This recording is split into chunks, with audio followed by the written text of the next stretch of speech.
ಬಹುದಿನದ ಬಯಕೆ ಫಲಿಸಿತಮ್ಮ. ಅಮ್ಮ ಅಮ್ಮ,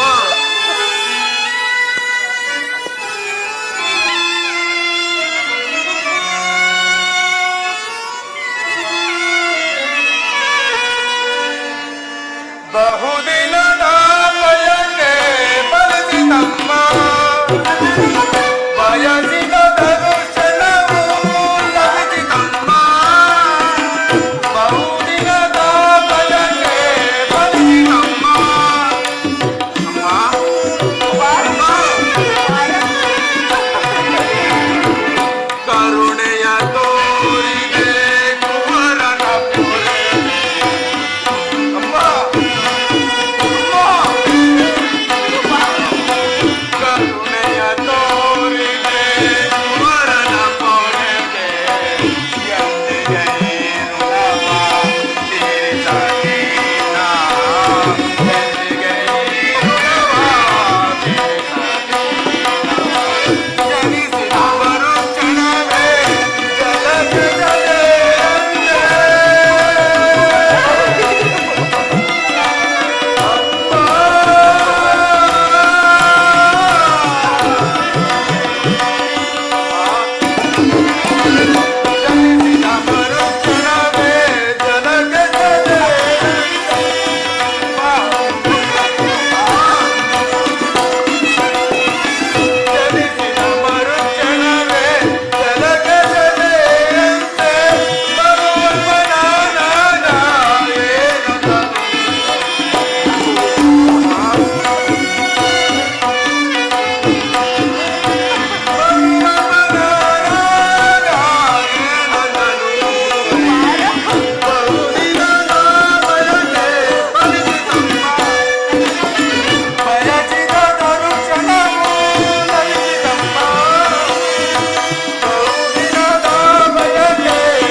ಕೀರ್ತಿಶಾಲಿಯಾಗು ಪುತ್ರ, ಕೀರ್ತಿಶಾಲಿಯಾಗು. ಹುಟ್ಟಿದ ಕೂಡಲೇ ನನ್ನನ್ನು ಗಂಗಾ ನದಿಯಲ್ಲಿ ತೇಲಿಬಿಡಲು ನಾನು ಮಾಡಿದ ಅಪರಾಧವೇನು? ನಾನು ಮಾಡಿದ ಅಪರಾಧವಾದರೆ ಏನು ತಾಯಿ? ಈ ಪಾಪಿಯ ದೇಹವನ್ನು ಅಲ್ಲಿರುವ ಜಲಚರಗಳು ತಿನ್ನದೆ ಕಾಡಿನಲ್ಲಿರುವ ಕ್ರೂರ ಮೃಗಗಳು ತಮ್ಮ ತಮ್ಮ ಮರಿಗಳನ್ನು ಎಷ್ಟೋ ಮಮತೆಯಿಂದ ಸಾಕಿ ಸಲಹುವ. ಈ ಹೀಗಿರುವಾಗ ನನ್ನನ್ನು ತೂತ ನೀಚ ಹೀನ ಕುಲದವನೆಂದು ಎಲ್ಲರೂ ಹೇಳುತ್ತಿರುವಾಗ ನೀನದೆಲ್ಲವನ್ನು ಬಂದು ಒಂದೇ ಒಂದು ಮಾತಿಂದ ಬಗೆಹರಿಸಬಹುದಾಗಿದ್ದ ನೀನು ಏಕಮ್ಮ ಸುಮ್ಮನಾದೆ ಹೋಗಲಿ ಬಿಡು. ನೀನು ನನ್ನ ಹೆತ್ತ ತಾಯಿ, ದೈವಕ್ಕೆ ಸಮಾನಳು. ನಿನ್ನನ್ನು ದೂಷಿಸಿದರೆ ನಾನು ಪರಮ ಪಾಪಿಯಾಗುವೆ. ಅಮ್ಮ ಇಷ್ಟು ದಿನಗಳ ಮೇಲಾದರೂ ಈ ನಿನ್ನ ಮಗನ ನೆನಪು ಬಂತಲ್ಲ, ಕರುಣೆ ತೋರಿದೆಯಲ್ಲ. ಈ ನಿನ್ನ ಉಪಕಾರದ ಭಾರವನ್ನು ನಾನು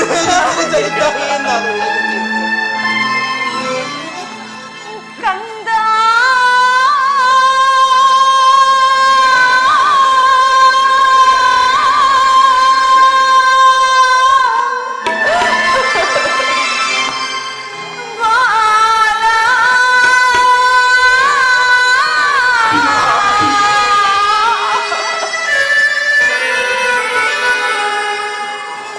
ನಿನ್ನ ತಾಯಿ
ಮನಸ್ಸಿಗೆ ನಿನ್ನ ಮಾತುಗಳು ಶೂಲದಂತೆ ಇರಿಯುತ್ತಿವೆ.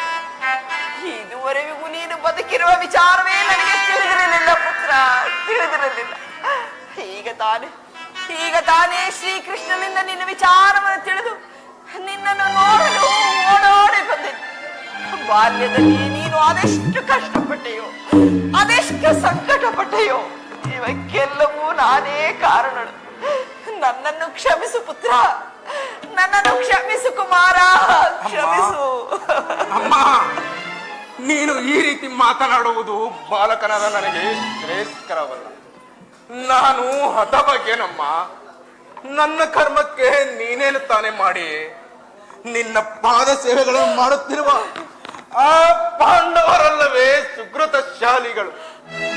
ಈ ಪಾಪಿಯಾದ ನನಗೆ ಅಂತಹ ಭಾಗ್ಯವೆಲ್ಲಿ ಬರಬೇಕು ತಾಯಿ, ಅಂತಹ ಭಾಗ್ಯವೆಲ್ಲಿ ಬರಬೇಕು?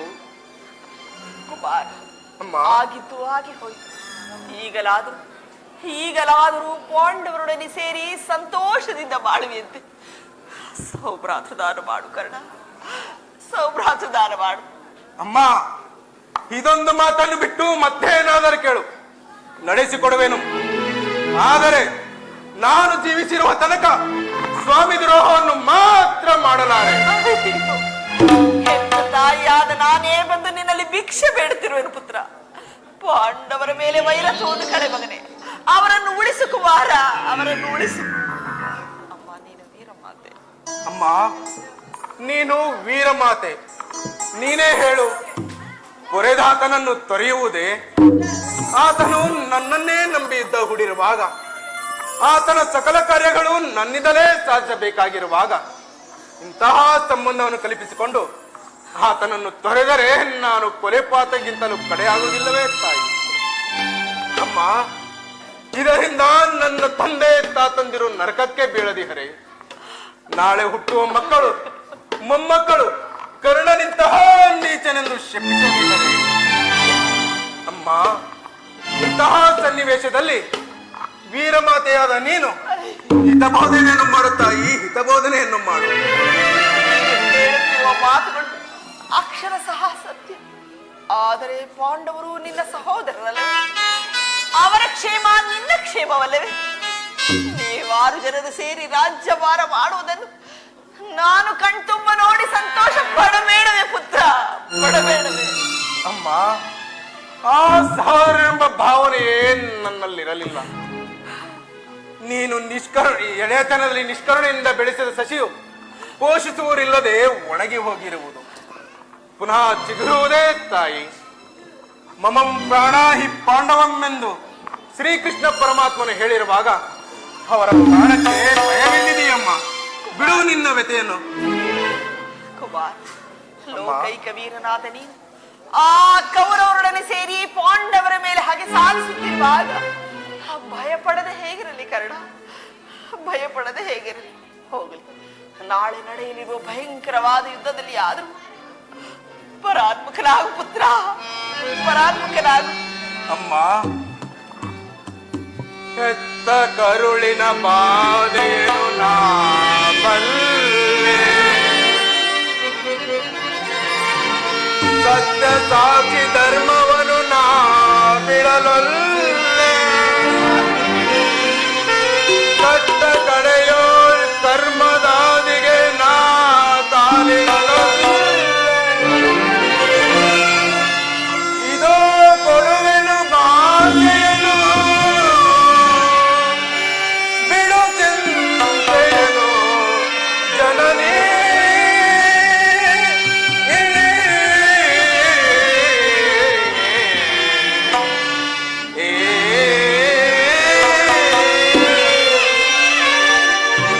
ಸಂದೇಹವ ಬಿಡು ಅಮ್ಮ, ಈ ಕರ್ಣನ ಮಾತನು ಕೇಳಮ್ಮ.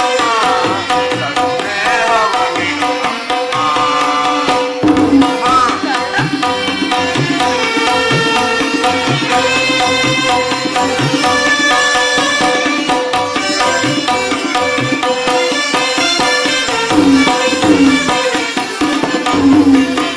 ಹಿಡಿಯುವುದೊಂದೇ ಬಾಣದ ಗುರಿಯು, ಕೊಡುವುದಿಲ್ಲ ನಾ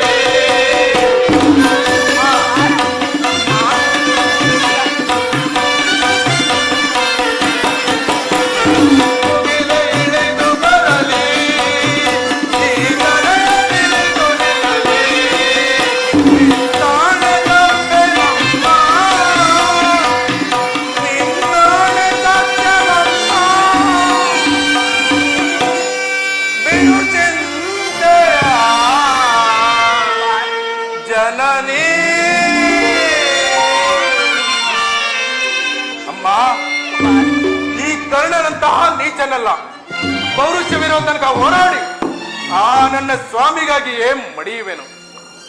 ಆತನಿಗೆ ನನ್ನಲ್ಲಿರೋ ವಿಶ್ವಾಸ ನೀನೇನು ಬಲ್ಲೆ ತಾಯಿ.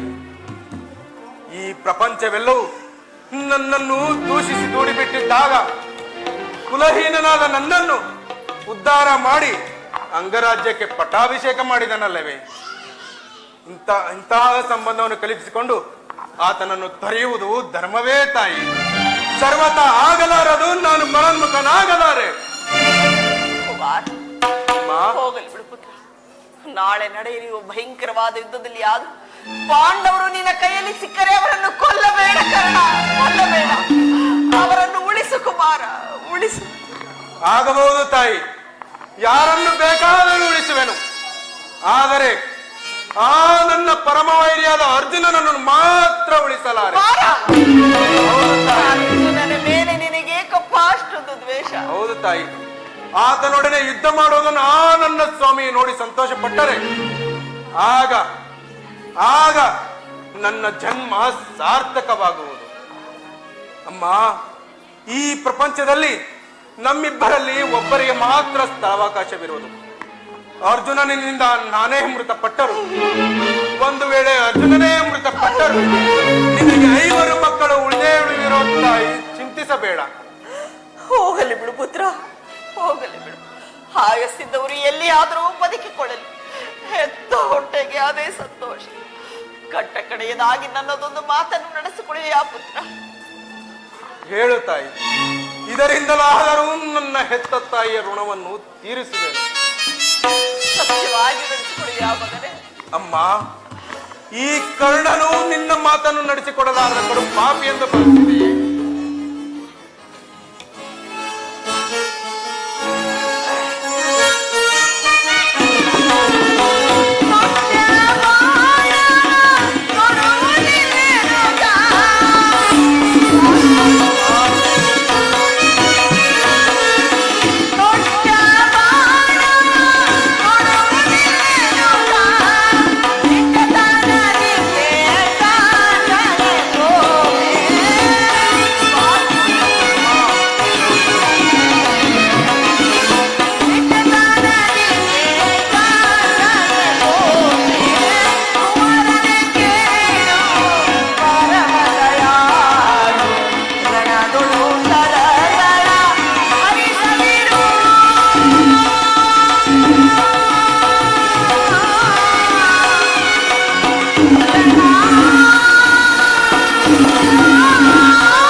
ನಾಳೆ ನಡೆಯಲಿರುವ ಭಯಂಕರವಾದ ಯುದ್ಧದಲ್ಲಿ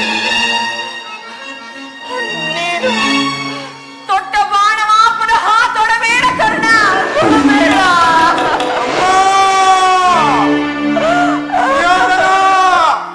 ನೀನು ಈಗಲೀಗಲೇ ಕೆಟ್ಟೆ. ಅಷ್ಟ ದಿಕ್ಪಾಲಕರೇ, ಸೂರ್ಯ ಚಂದ್ರಾದಿಗಳೇ, ಮನು ಮುನಿಗಳೇ, ನನ್ನ ಸ್ವಾಮಿಯನ್ನು ನೀವೇ ಕಾಪಾಡಬೇಕು, ನೀವೇ ಕಾಪಾಡಬೇಕು.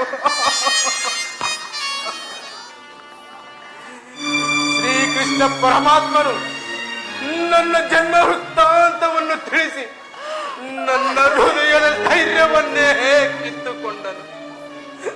ಈಗ ಈಗ ನನ್ನ ಹೆತ್ತ ತಾಯಿಯು ದೊಡ್ಡ ಬಾಣವನ್ನು ಪುನಃ ತೊಡಬೇಡವೆಂದು ವಾಗ್ದಾನ ಪಡೆದನು. ಪ್ರಪಂಚ, ದೈವ ಎಲ್ಲವೂ ಸಜ್ಜು ಮಾಡುತ್ತಿರುವುದು. ಮಾಡಲಿ, ಪೌರುಷವಿರುವ ತನಕ ಹೋರಾಡಿ ಆ ನನ್ನ ಸ್ವಾಮಿಗಾಗಿಯೇ ಮಡಿಯುವೆನು. ಉಳಿದದ್ದು ದೈವಿಚ್ಛೆ.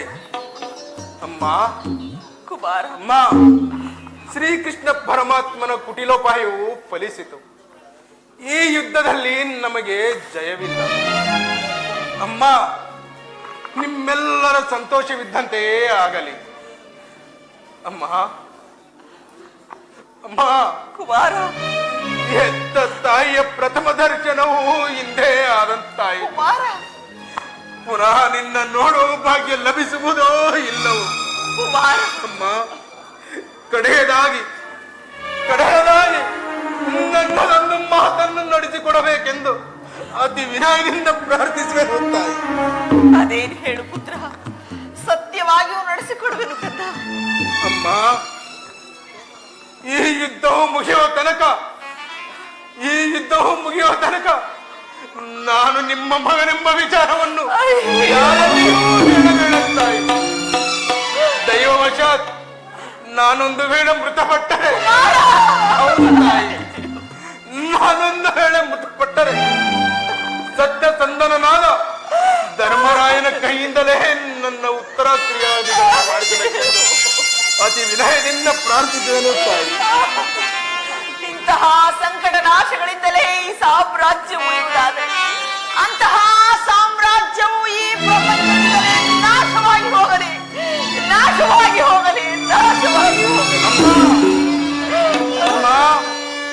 ಅಮ್ಮ, ನಿನ್ನ ಮಗನು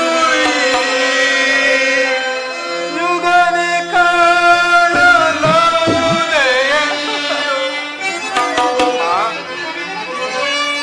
ಅಮ್ಮ, ನಿನ್ನ ಮಗನು ಯುಗದಿ ಕಾಣಲಾರೆಯೆಂದು. ಅಮ್ಮ,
ಈ ಪ್ರಪಂಚದಲ್ಲಿ ದೈವ ಬಲವಿಲ್ಲದವನು ಬದುಕಿದ್ದು ಪ್ರಯೋಜನವಿಲ್ಲ.